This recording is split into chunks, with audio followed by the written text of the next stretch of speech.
In their white lab coats and carrying stethoscopes, hundreds of third, fourth and fifth year medical students pour out into the streets of Nairobi. They are forced to take this stand after 46 days of not doing much practically to advance their studies. This is the other group of people suffering the effects of the doctors' strike now in its second month. Since the doctor's strike started, we've not been able to access the clinics, the outpatient clinics, the wards and theatres. We learn through apprenticeship. The doctors are our instructors. Without them, we cannot be able to learn. Since we learn by observing whatever happens, and Kenyatta is a teaching and referral hospital, since they down their tools, we've not been able to be taught. And right now, our lecturers have joined the strike as well. So we are also going to miss our training in the lecture halls.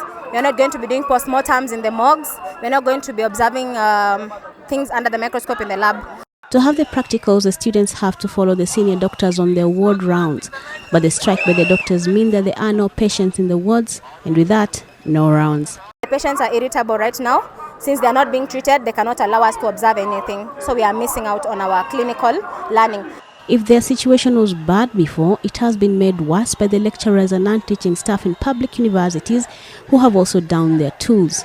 Today we are here because we have not been in class and we have not been able to go for ward rounds, which is part of the syllabus. And we can't be substandard doctors.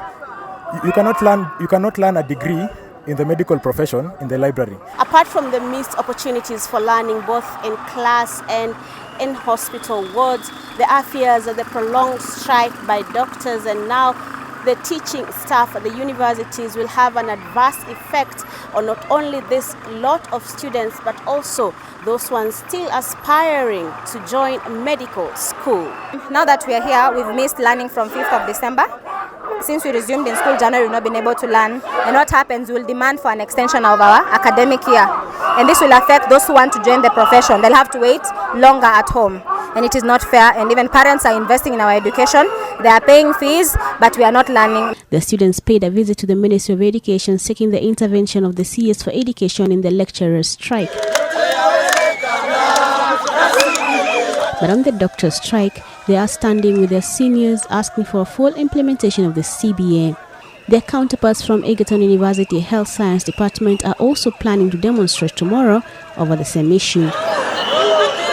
The doctors' union's representatives have been in a series of meetings with the Cabinet Secretary for Health for the better part of the week.